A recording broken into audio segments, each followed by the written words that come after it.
ദൈവത്തിൻ്റെ അതിപരിശുദ്ധ നാമം വാഴ്ത്തപ്പെടുമാറാകട്ടെ.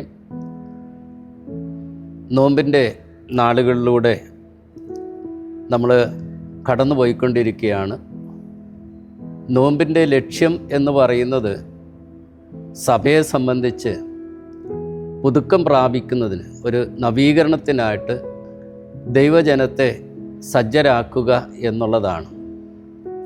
അതുകൊണ്ട് ക്രൂശിൻ്റെ മാർഗത്തിലേക്കുള്ള ക്രിസ്തുവിൻ്റെ വചനങ്ങളെ ധ്യാനിക്കുകയും അതിലൂടെ ക്രിസ്തു ഭക്തരായി ജീവിപ്പാനായിട്ട് പരിശ്രമിക്കുകയും ചെയ്യേണ്ടത് വളരെ ആവശ്യമാകും.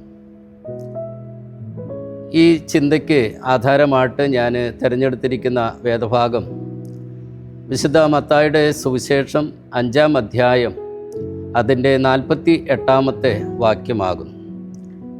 അവിടെ നമ്മൾ ഇപ്രകാരമാണ് വായിക്കുന്നത്: ആകയാൽ നിങ്ങളുടെ പിതാവ് സൽഗുണപൂർണനായിരിക്കുന്നത് പോലെ നിങ്ങളും സൽഗുണപൂർണരാകുവിൻ. B therefore perfect. നിങ്ങളും സൽഗുണപൂർണരാകുവിൻ.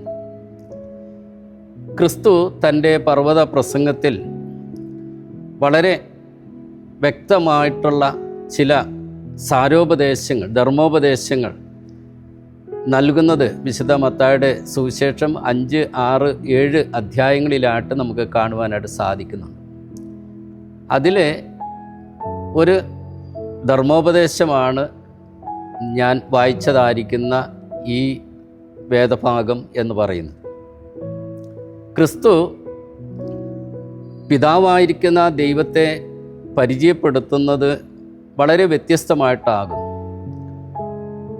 പിതാവായിരിക്കുന്ന ദൈവം സൽഗുണപൂർണൻ ആയിരിക്കുന്നു എന്ന് ക്രിസ്തുവിടെ പരിചയപ്പെടുത്തുകയാണ്. എന്നാൽ ഈ പിതാവായിരിക്കുന്ന ദൈവത്തിൻ്റെ സൽഗുണം എന്ന് പറയുന്നത്, അല്ലെങ്കിൽ നല്ല ഗുണം എന്ന് പറയുന്നത് എന്താകുന്നു എന്നുള്ളത് ഈ വാക്യം അധ്യായത്തിൻ്റെ അവസാന വാക്യമാകുന്നു എങ്കിലും അതിൻ്റെ അവസാനത്തെ ഖണ്ഡികയിൽ 43 മുതലുള്ളതായിരിക്കുന്ന വാക്യങ്ങളിൽ നമ്മൾ വായിക്കുമ്പോൾ ക്രിസ്തു പിതാവായിരിക്കുന്ന ദൈവത്തിൻ്റെ ഗുണത്തെക്കുറിച്ച് ചില കാര്യങ്ങൾ നിരത്തി വയ്ക്കുന്നുണ്ട്. അതിലൊന്ന് എന്ന് പറയുന്നത് ശത്രുവിനെ സ്നേഹിക്കുക എന്നുള്ളതാണ്. കൂട്ടുകാരനെ സ്നേഹിക്കുകയും ഉപദ്രവിക്കുന്നവർക്ക് വേണ്ടി പ്രാർത്ഥിക്കുക എന്ന് ക്രിസ്തു പഠിപ്പിക്കുന്നതായിട്ടുള്ള അവസരത്തിൽ ഉപദ്രവിക്കുന്നവരെ ദ്വേഷിക്കുകയും ചെയ്യുന്നതായിട്ടുള്ള ഒരു സമൂഹത്തിൻ്റെ ഭാഗമാണ് ഞാനും നിങ്ങളും. അപ്പോൾ ഒരു വിപരീത ഉപദേശമാണ് ക്രിസ്തു ഈ തിരുവചനത്തിലൂടെ നൽകുന്നത്. കൂട്ടുകാരനെ സ്നേഹിക്കുന്നതിനേക്കാൾ ഉപരിയായി ശത്രുവിനെ സ്നേഹിക്കുക എന്ന് ക്രിസ്തു പഠിപ്പിക്കുകയും തൻ്റെ ജീവിതത്തിൽ പ്രത്യേകിച്ച് ക്രൂശിൽ കിടക്കുന്നതായിട്ടുള്ള അവസരത്തിലും ആ ക്രൂശിതനായിരിക്കുന്ന ക്രിസ്തു കാണിച്ചു തരുന്നതായിട്ടുള്ള മാതൃക എന്ന് പറയുന്നത് തന്നെ ക്രൂശിൽ തറച്ചു കൊന്നതായിരിക്കുന്ന ശത്രുവിനെ പോലെ തന്നോട് നിന്നതായിരിക്കുന്ന പ്രിയപ്പെട്ടവർക്ക് വേണ്ടി പിതാവേ, ഇവർ ചെയ്യുന്നത് ഇന്നത് എന്നറിയായ കൊണ്ട് ഇവരോട് ക്ഷമിക്കണമേ എന്നാണ് ക്രിസ്തു പ്രാർത്ഥിച്ചത്. അപ്പോൾ ഉപദ്രവിക്കുന്നവർക്ക് വേണ്ടി പ്രാർത്ഥിക്കുന്ന ക്രിസ്തുവിൻ്റെ നല്ലൊരു മാതൃക ഈ നോമ്പിൻ്റെ നാളുകളിൽ ക്രിസ്തു ഭക്തർ തങ്ങളുടെ ജീവിതത്തിൽ മാതൃകയാക്കി തീർക്കേണ്ടുന്നത് വളരെ ആവശ്യമാകുന്നു എന്ന് ഈ തിരുവചനം നമ്മെ ഓർമ്മപ്പെടുത്തുകയും ചെയ്യുന്നുണ്ട്. രണ്ടാമത്, സ്നേഹിച്ചവരെ തിരിച്ച് സ്നേഹിക്കുക എന്നുള്ളത് മാനുഷികമാണ്. എന്നാൽ അതേ അവസരത്തിൽ തന്നെ കൂട്ടുകാരനെ സ്നേഹിക്കുന്നതും മാനുഷികമാണ്. എന്നാൽ ക്രിസ്തു ഇവിടെ പറയുന്നത് ശത്രുവിനെ സ്നേഹിക്കുക എന്നുള്ളത്. അപ്പോൾ ശത്രുവിനെ സ്നേഹിക്കുക എന്നുള്ളത് ദൈവികമാണ്. ആ ദൈവിക സ്നേഹമാണ് ക്രിസ്തുവിൻ്റെ ജീവിതത്തിൽ, പ്രത്യേകിച്ച് ക്രൂശിൽ നമുക്ക് ദർശിക്കുവാനായിട്ട് സാധിക്കുന്നത് എന്ന് കാണുന്നു.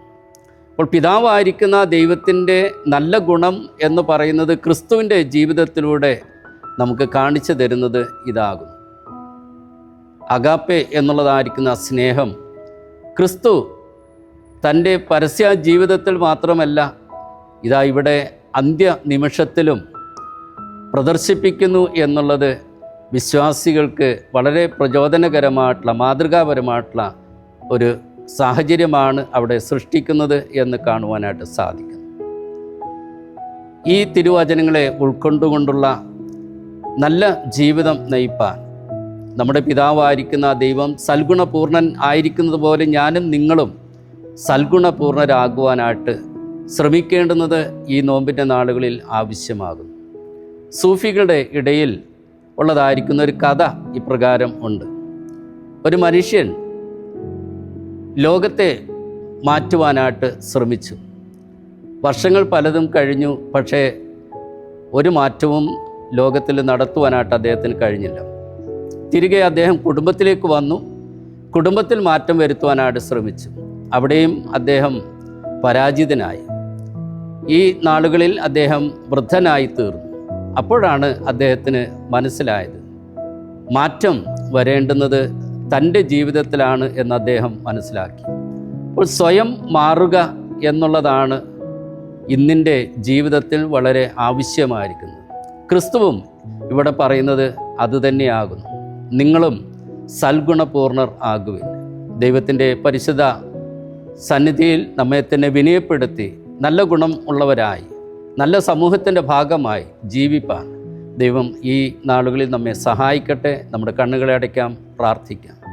സ്നേഹവാനും പരിശുദ്ധനുമായിരിക്കുന്ന ആ ദൈവമേ, സ്വർഗപിതാവേ, അവിടുന്ന് സൽഗുണപൂർണനായിരിക്കുന്നത് പോലെ ഞങ്ങളും സൽഗുണപൂർണരായി തീരുവാൻ ഞങ്ങളെ തന്നെ തിരുക്കരങ്ങളിലേക്ക് താഴ്ത്തി സമർപ്പിക്കുന്നു.